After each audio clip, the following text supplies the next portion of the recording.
Welcome to another episode of Tea with Nikki. Today, Pride Maunatlala joins me on the podcast to discuss about how to untraditionalize your career and how she's done that with regards to serving from a place of purpose, and she's purpose-led. Pride has held notable roles at Brands South Africa, Mondelez, STANLIB, Nedbank, and the Foschini Group, and today she's the Global Marketing Officer for GoodLeaf Wellness. And she helps guide entrepreneurs on creating brands and business models that have a positive impact on the earth and communities at the Branson Center of Entrepreneurship, South Africa, where she is a non-executive director as well. She has also done a TED Talk most recently, where she looks at how corporates can stay ahead by reimagining their role as accelerators for entrepreneurs. Also being a champion for women in professional entrepreneurial spaces, she serves as the director at She Says Cape Town, which is the only global network for women in advertising and other creative industries. She's also an alumna at the Zanele Mbeke Fellowship for Female Leadership in South Africa. Pride has an MBA from Gordon Institute of Business, and her academic research is published in the Journal of Brand Management. I really thoroughly loved this conversation with Pride. I feel like we could have just spoken forever and ever. Maybe there'll be a part 2, I'm hoping, but I really hope that you enjoy this. She gave so many wonderful insights about purpose, about being a thinker, how to untraditionalize your career, what that means exactly. So I hope that you enjoy.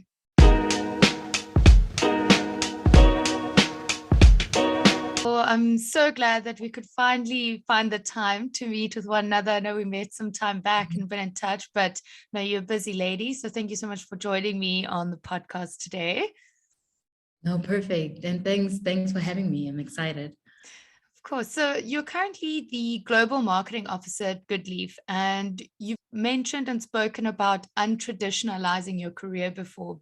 So I just wanted to say, what does it mean exactly to untraditionalize your career? I think when we were talking about, untraditionalizing, it was also in the context of what we've known as traditional careers versus what we have today. When I studied, wow, I nearly said the year. My undergrad, when I did my undergrad, early 2000s, there was a lot of careers that were not available to us. It's not like I could have been a digital anything. There was nothing.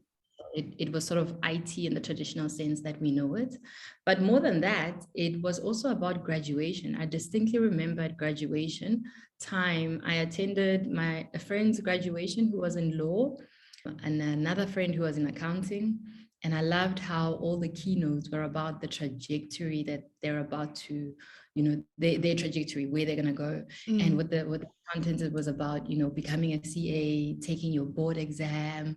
There was a very clear path. And then afterwards, how many years you do this with the lawyers, how you become, advocates. It was all very well paved. With marketing, it wasn't very clear. What do you become after you graduate? You become just the marketer, activator. So it wasn't very clear. But once I got into the industry, there was this linear ladder that, you kind of get given. You get told you'll be an assistant brand manager, then marketing manager, then head of marketing. Then, it's all very clear, these steps that everyone kind of puts out for you. And that's the linear version of career that you sort of get used to. And if I take it out of the marketing context, we all have it in our industries, whichever industry you're in. There's a nice, beautiful ladder that's set up upwards that is very traditional, and you know what it is. So when I say untraditionalizing your career is very important, I mean that breaking that tradition in different ways and forms. The first being maybe breaking out of industry, not just staying in one industry. I started in advertising, I moved into FMCG, and then I just stayed in FMCG for so long that I was feeling like I don't know enough about brands outside of the brands that I work on. So breaking channel, like going into financial services, completely changed my life, Had I not taken that step or stayed in the traditional, I wouldn't be where I am today. Another way could be to step out of not just the category you're in, but industry altogether. I remember when I left corporate to join public sector, I joined Brand SA back in the day before it was Brand SA. And I remember our marketing director telling our CEO that I'm making the biggest mistake of my life, going into public sector. And, it's kind of like leaving private sector for public sector. People don't understand why you would do such a thing. Private sector has so many perks. My career was on the up and up. But I had a gap where I felt like the work that I'm doing is not necessarily beneficial, even to the country that I'm in. Like, how am I making any impact? Am I even not just the force of influence, but am I truly changing people's lives? So I wanted to go on that journey by myself. So going into what was deemed, public sector at the time was a big shift. But that alone was unheard of. You don't break the channels you're on. You're already on your way to marketing manager. Why would you go into a different industry? So untraditionalizing for me is, how do you take the journey that you've been told and really question whether it's the right journey for you and find non-traditional cues that you can take on that'll teach you something about yourself, that'll sort of build a different version of you, I also wanted to quote like a book by, I don't know if you know Musa Kalenga. No, I don't. He's the new CEO of the Brave Group. I'm so happy for him. He's brilliant. And I used to work with him back in the day at a bank, at Nedbank. And he came into Nedbank from being an entrepreneur into that space, so into a formal job. And I thought that's phenomenal for an entrepreneur to cross over into a space that's actually very formal, very traditional in a sense. That's also untraditionalizing for him. And I bet some of what he learned in that moment have catapulted him into this epic digital being in his space today. But he wrote a book called Ladders and Trampoline Mindsets. Okay. And in that book, he describes, it's a really amazing book, you should get it. And he describes this idea of a ladder mindset where you're kind of going your career ladder, and trampoline mindset, where there are things that you do that springboard you into new spaces that you would have never been in and create differentiation in your career. Similar to that, that's what for me untraditionalizing your career means. It's like taking those steps or growing new branches of self that actually catapult you into different spaces you will have never in your wildest dreams thought you would be in, like new categories, or crossing over from being in a corporate career into an entrepreneurship career, and vice versa. Yeah. So I mean, the most uncommon one heard is really going from like entrepreneurship into the corporate space, because you think once an entrepreneur, always an entrepreneur. Exactly. And, I like that you're using that example. I don't know if you've ever met, sorry, I'm dropping names today. No, that's fine. Drop the names. Like I watch their journeys. You meet people and, they think you're just friends. And I'm like, no, I'm also just inspired. I'm enamored by the brilliance. I love thinkers. That's my thing. I spend all my time, seeing how people think and how they make decisions and how they influence the world in a positive way. But one of the people is Nwabisa Mayema at the Branson Center of Entrepreneurship. Nwabisa has been an entrepreneur her entire life. And she's now taken on this role at the Branson Center, and she is killing it as the head of strategic partnerships, which is so fitting because as an entrepreneur, she was creating partnerships with different people and different groups of people. Now she gets to do it in this environment where she can multiply the impact she can have for entrepreneurs. So she calls herself an entrepreneur for entrepreneurs, as opposed to I'm in corporate or I'm an entrepreneur. And works. Yeah, that's not traditional, and that's brilliant. Okay. And then how did you come to a point in your careers when you have made those transitions to untraditionalize it, going from private to public and all the different industries? What kind of mindset were you in? When was there like a point when you were like, I need a change? I think there wasn't one single point. It was almost growing into self in some way.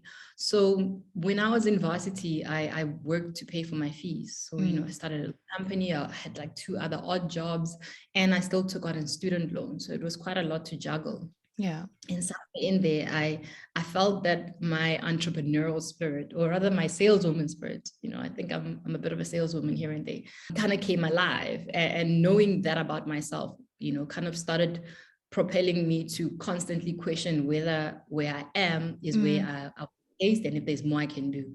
But the thing that's been driving me most of the time to change or to switch or to figure out something new is the word we pass around a lot, the search for purpose. And from the beginning of from when I was young, I've constantly questioned, what impact am I having on people, on environments I'm in? How am I leaving spaces better? It wasn't necessarily that I knew that that's what I should do. It's what I desired to do. And so a lot of times when I made these changes, it's when my space didn't feel like I personally was contributing at my peak in terms of, adding goodness into the world, or where I felt that I was skating. I'm no longer having to think too much. I can do this with my eyes closed. I'm just here now. I know how to do that, which is a great comfort zone. Comfort zone gets such a bad rep, right? People say, when you're in your comfort zone, growth doesn't happen. But I'm here to tell the women, comfort zones have a place and time, and it's called rest. When you're training really hard for something, rest day, that's comfort zone. So please do use your comfort moments. We do need sometimes to just rest and not have to think too much. But if you stay in that place too long, the truth happens is that you do lose your momentum and your edge. So for me, purpose kept driving me. Like, am I in the right spaces? Am I fulfilling a purpose? And am I understanding what impact I'm making? This is not just for marketers, by the way. This is for anyone who actually gets up in the morning to use their talent for something specific, So that seeking purpose is what was my push each time, to see if I can grow a new branch in a new space. I can learn something different. And then just the yearning to learn was the reason I'd move.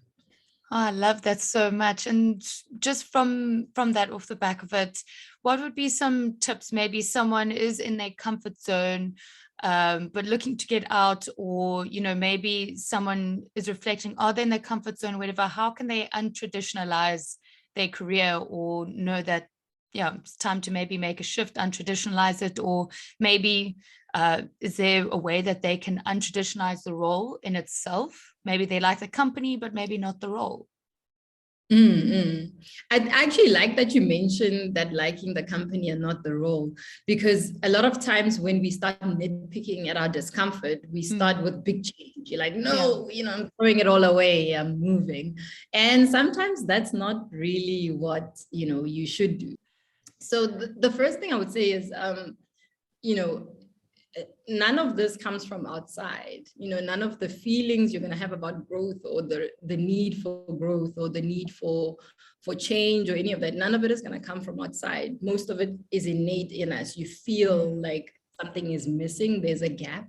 So the first place to start is inside. It's with self. So practically, I'll talk about the philosophical, but I always say to people, just, can you be practical? Like, can you give me like a practical example, like an exercise, right? So sometimes when you feel like you want change, we always look outside. We'll say, I think it's my job. I think it's my company. A lot of times it's just yourself inside. And you first have to identify what's the gap. Is it a growth gap? Have you reached the ceiling of what you're doing currently? Are you not getting the opportunities for growth? Because sometimes you're lacking. One that's a blind side that most of us might miss is you're sometimes already in a space or a role that's too big for you, and you think you're doing great, and maybe no one's giving you feedback, but sometimes you have a deficit, you have a gap between where you are and where you should be. So we tend to talk a lot about imposter syndrome when you have arrived in the role and you're good at it. We don't feel that way. We don't talk about the other version when you're actually not yet fitting the shoe. That's actually such a good point. We don't have that conversation. I had it once where I was given a role and it was just too big for me, but my ego was on fire. How did you call yourself out on it? Or someone else called you out? Somebody else called me out several times.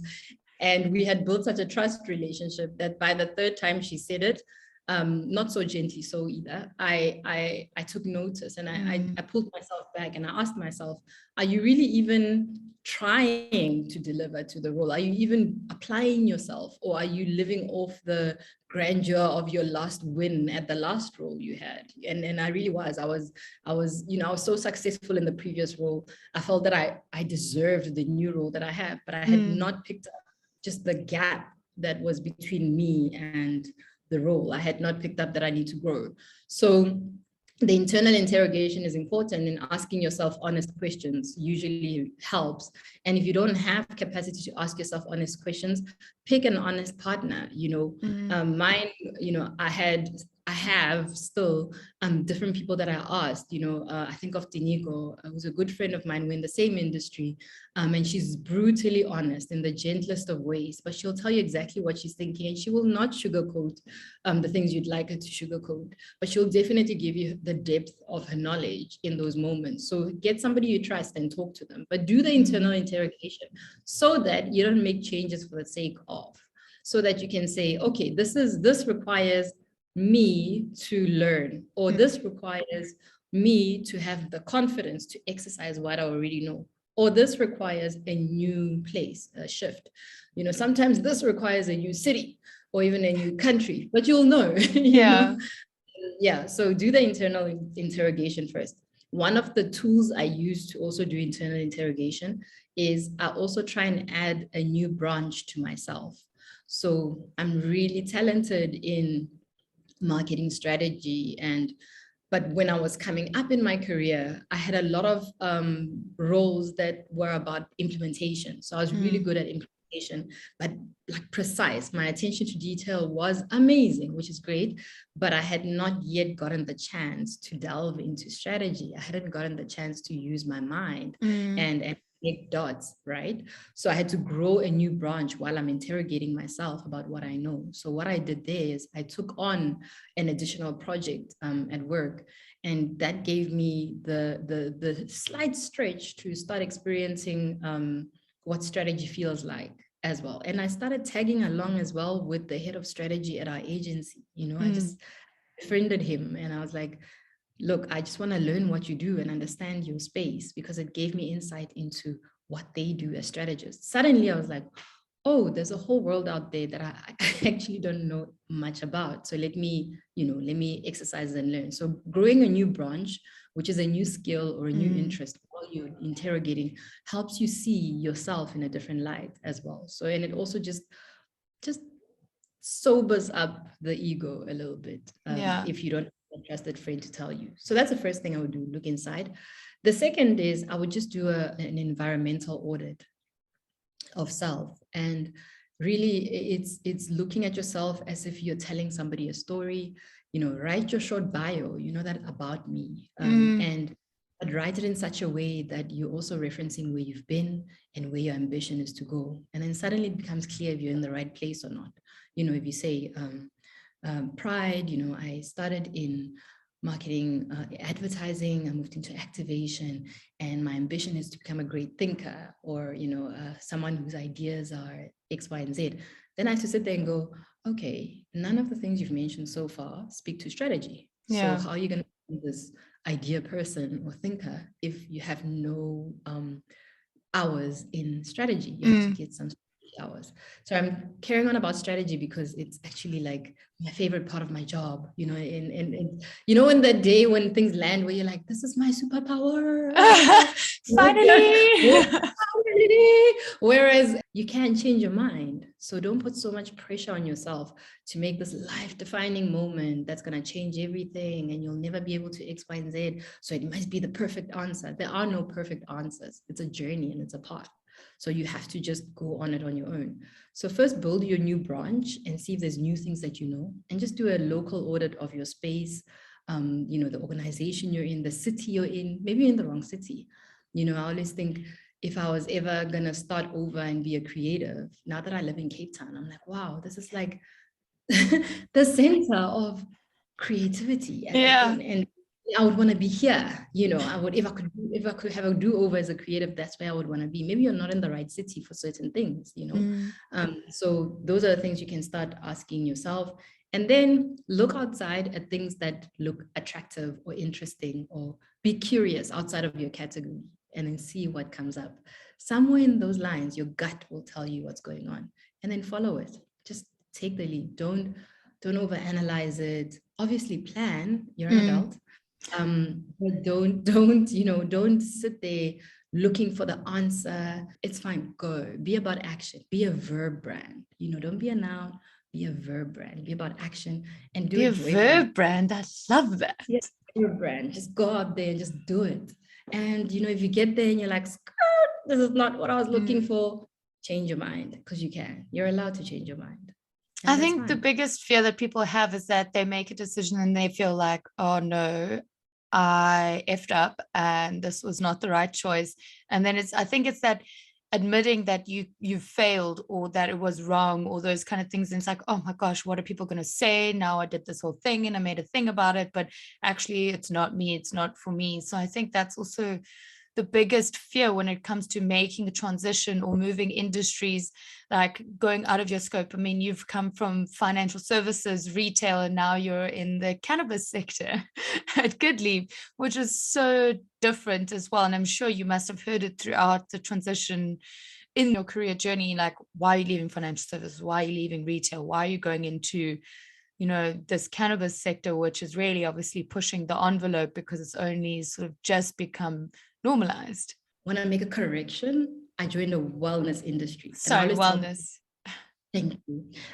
So it is the cannabis industry, but I call it wellness. And I've always been into different alternative ways of looking at my life and try and be well. So that's been a big part of my journey. From personal experiences that have led me to really take care of myself, but also just from watching people like my parents who look super young, not like young, but what I mean is like they've taken such good care of themselves, and just looking at their vitality and lifestyle, I just wanted some of that for myself. I've just never been able to take my career choices and merge them together with the things that I really love, like wellness as an example. And yes, I could have joined a different kind of wellness industry, but I also love excitement. Yes. I industries that are emerging, that are about to do great. Into cannabis, the cannabis industry, from a wellness point of view, any business plans that anything that's alternative medicine, I'd be very interested. So for me, one that hasn't been paved yet, I'm like, hey, let's do this. Let's do it properly. Let's do it in a way that can benefit people, that people can enjoy the category. So I do love that excitement. But I wanted to merge what I want, which is a well-lived life, with what I do every day. And I wanted those mantras to be together, because for me, it's one of the most important things for me is to have that balance, but have it, or rather that alignment, but have it every day as part of my life. So that's what I want. Yeah, I think, let me make the correction. It's not like cannabis as in like you go to a coffee shop in Amsterdam. It's cannabis wellness products like GoodLeaf, those CBD sachets. So it's to help with anxiety, it's wellness. I know that also you've just gone live with Good Mind. Can you tell us a little bit more about Good Mind?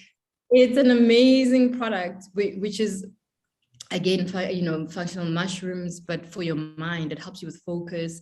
And it's the kind of product where, when I tried it at first, I've read so much about different mushrooms, but I didn't know, when they say focus, what it means. Literally, as you go into the category, you want to start learning about the ingredients as well, which is very beneficial. So it's functional mushrooms, and it's literally sachets and supplements that you can take in the morning, just to help you focus, help you keep your energy up, but also for your mental well-being, not to have this anxiety hanging over you the whole day. It really has that beautiful effect. I'm going to send you some so you can try. Yes, no, I definitely want to try. I can do a little review on the page as well. Yes, please. Yeah, but that is not traditional. And I think for me, that's what's exciting, but how often do you get to start at the beginning of a brand journey and actually take it global? As a marketer, I like to tick off different things. I like to say to myself, have I been in a category that has been a dominant category? Yes. Have I been in one that has needed a turnaround? Yes. Have I been in a category that has needed to take over a competitor? Yes. One of the things that I didn't quite have yet is like, have I been part of something from the beginning and gone global? not founded global, gone global. So this is that chance. So I'll exciting. let you know how it goes. I'm excited. Yeah, and I think it's also such an interesting space to be in where, you know, marketing functional mushrooms, and it still does have the stigma around it, but people are so quick to prescribe antidepressants and all these pharmaceutical chemicals where this is a natural product that's been created. Just heard so many things about side effects with antidepressants, and they're so easily prescribed, but like a small little functional cap or tablet or sachet, it's how long do you think that'll take for psychologists to start thinking maybe we can do this? Because there's not that many bad side effects unless you overdose or take more than what is required or prescribed to you. There's actually already a lot of studies that have gone into, things like, what reishi boosts your immune function and, lowers your anxiety and improves your sleep. So lion's mane clears your mind. There's actually a lot of studies already that support that. But I think the distinction you're making there is very important, which is there are a lot of functional plants that have a bad rep, for whatever the history. When you read about the history of cannabis, it's not a good story. It's sad. It's dark, very dark, and it marginalizes a lot of people. You want to bring, as an emerging industry, you want to bring those stories to light, so you don't hide behind the dark. You actually emerge with stories of good and change what used to be. So a lot of plant medicine does get a bad rep, but that's because it's plant medicine. And it's natural, so it should be good for us. And we should all actually have access to it, because it's literally here. We should have access to that as the people, and we should be able to use it as need. But I think the way things have gone with the world, pharmaceuticals, it's a long journey to also get people to understand the differences. And I think over time, when people start seeing the benefit of different types of medicine, the more choice people will have to say, I want to use, for example, functional mushroom formulas for myself, as opposed to this tablet or this drug. I want to, take care of myself over time, get better every day at something. I want to use CBD for pain, as opposed to popping a pill, so that I too, can teach my body how to heal itself. So those are some of the things the options that you want to give consumers. You want consumers to be able to take care of themselves and actually take steps to being better every day, as opposed to being getting cure for something.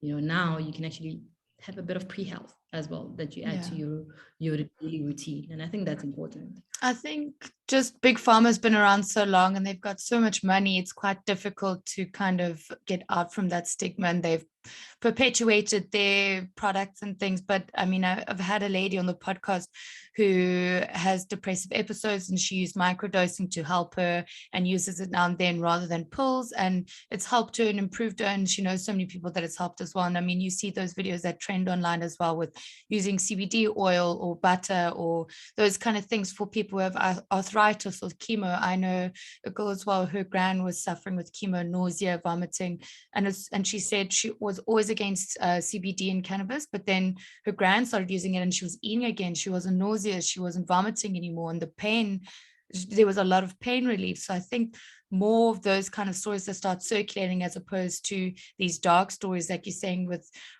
what the history of maybe what functional mushrooms and cannabis has, maybe then more and more people will be open to trying it. And then I think it's just you're really all about changing mindsets in your career the whole time, because people, when banking went digital, oh gosh, no, I want to go into the bank. I don't want to have to then do it online. And now I think, oh gosh, I don't want to go into a bank. I just want to do it online. That's what we do, and I think having that, on the one front, what you were saying about,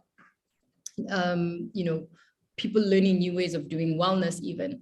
Don't worry, the pharmaceutical companies are also looking at this. So everyone's going in because it's a true thing that's happening. But not only, I was just reading a report now about in the US that opioid addiction's gone down since the legalization of CBD and cannabis. So you see different effects and evolutions. And so the whole industry will evolve and every player will come along and the consumer will benefit. But from a mindset point of view, it's really agency. give people agency to have true choices about what they need, unlock their minds so that you can ease their worlds in some way. The fact that my mom doesn't have to track to certain places anymore to go buy something, she can just go online, is a beautiful story for an old 70-year-old who wants to have great. So I think we can make the lives of, mainly for me right now, South Africans, but really everywhere in the world, so much better just by constantly searching for new ways of doing things. And that's what I've wanted my career to represent. And if people can walk that journey and find their own purpose in that, that's what I'd want, that's what I guess makes me get up every day. Oh, you make me feel so inspired. I'm like, yes, I can go take on the world. I'll do everything. Change people's minds. There's purpose. Loved listening and chatting to you about, the alternative holistic methods of wellness. But I want to come back to a point where you were talking earlier about being a thinker and having that sort of personality trait and type. How did you figure that out when you were learning about strategy, that you were interested in it and you that you are a thinker, or did you do one of those 16 personality tests?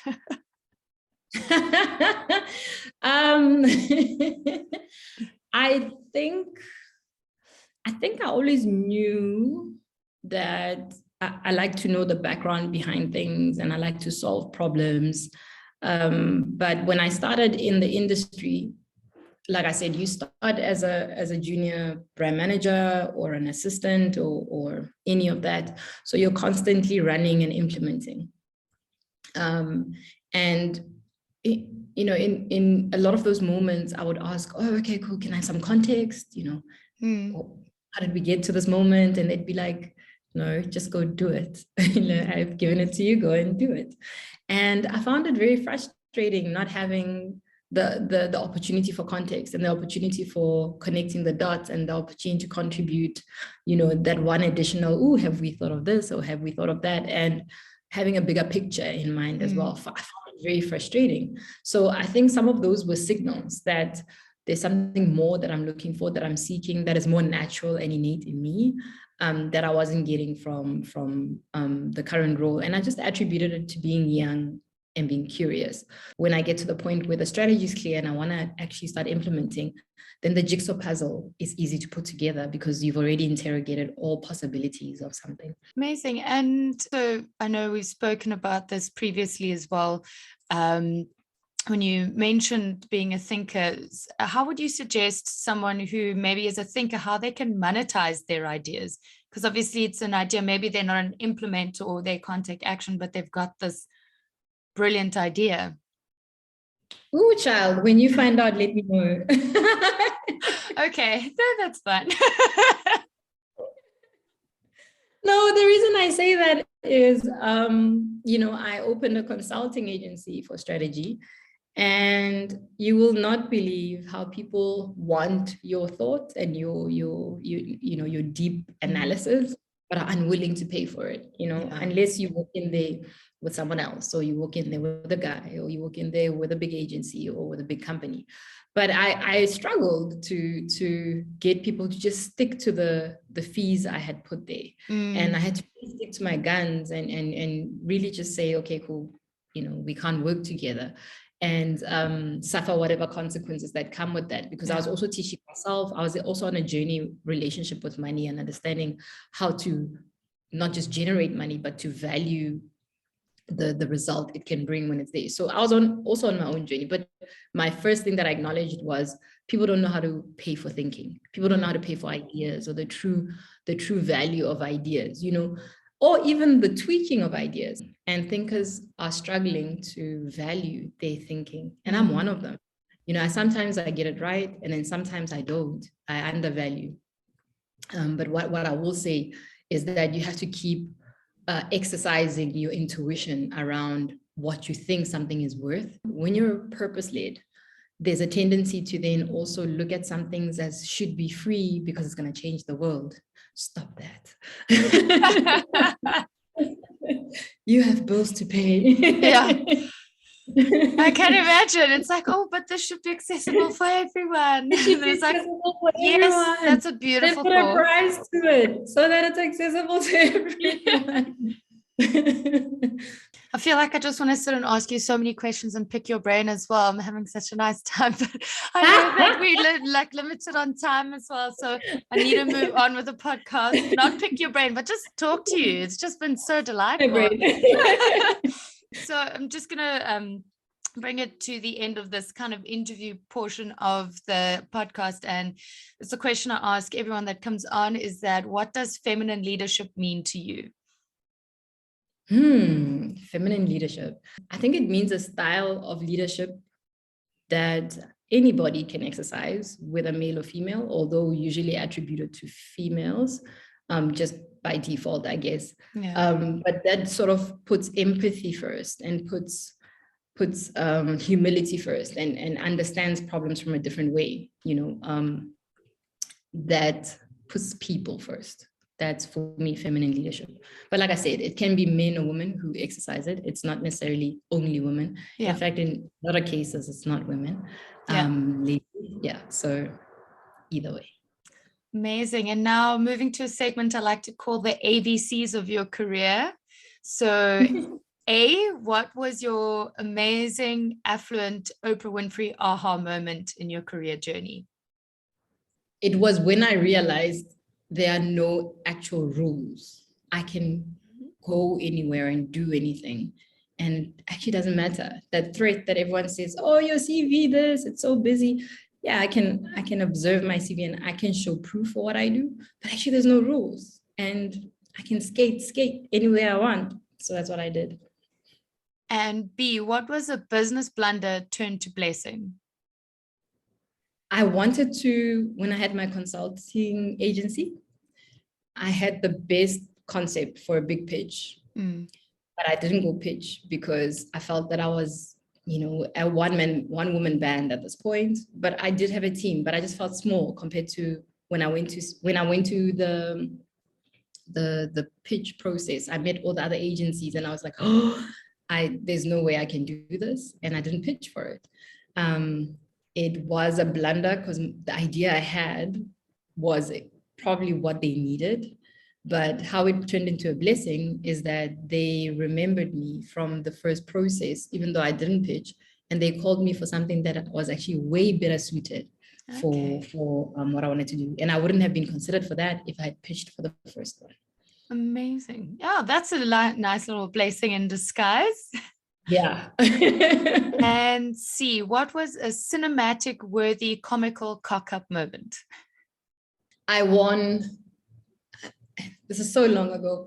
I was still, the girl who was like, oh, your work will speak for you. Don't tell anyone what you do. But the work I did won an epic award in our organization. And at our big event, annual sales and marketing type of event where everybody's there, the CEO calls out the winning campaign, and I don't get up to go get my trophy and prize because I just felt that it was a lot. Like it didn't feel, what's the word? I didn't feel worthy of going up there, even though I worked on it. I let my boss go up and I didn't go up. And when she got up there, the CEO was like, where's pride? And I was under the table. I was so shy. I was hiding under the table. And someone had to drag me under the table and say, they're looking for you. Go up there. My God. And it was the moment I was like, oh my gosh, I need to get over this insane nonsense humility about the work that I do and just stand up for it. But literally, I went under this. As soon as my name went up, I went under the table. Everyone went up. I was like, come on. Oh, no. I can imagine. But now there was a spotlight already at the table. Oh, no. So I had to drag myself from under the table. And I'm bawling my eyes out. The makeup is just like, it was before I knew how to wear waterproof makeup. Yeah. I went up there. All the pictures still have that mascara look on them, but at least I'm smiling. Yeah. But for the rest of my life, before internet, everyone will remember that pictures. The girl who was literally just under the table in her big ball gown. That was definitely a comical moment. Yeah. And then to just close off the interview, it's just a quick fire round of questions. So first thing that comes to mind. So Number one, if you could change people's perception about one thing, what would it be? Time and growth is not linear. Sometimes you're growing up, sometimes you're going sideways, sometimes you have to stand still longer than you thought you would before you can actually get the real growth spurt. So you're not losing time ever. It's just not linear. Just understand that and get comfortable. Oh, I love that. I need to apply that to myself. And the worst piece of advice you've ever received? You've got this. People say that all the time. All the time. They say that. You've got this. Don't worry. You've got this, right? And it's not that I don't believe it. It's just that sometimes you don't got this. And, you know, as a woman of color, as a Black woman, people forget that sometimes I don't got this because the system's not allowing me to got this, even though internally I feel like I've got this. So I think you've got this is the worst advice you can give me as a Black woman, because I also need to remember to ask for help, for example, if I don't got it. But because people say, you've got this, I don't ask for help because I'm like, I've got this, even though I know I haven't got this, you know. So there's something there that's still not balancing out for me, but I don't like that advice. You've got this. I just don't got it sometimes. Okay, it's a very interesting take on it. And then what's the best piece of advice you've ever received? Oh, this one. As a traveler, put your mask on yourself first before you assist other passengers and kids and needy. That is from the airplane. That is the best advice ever. Okay. I'm assuming you're going to make it philosophical as to why that's the best advice.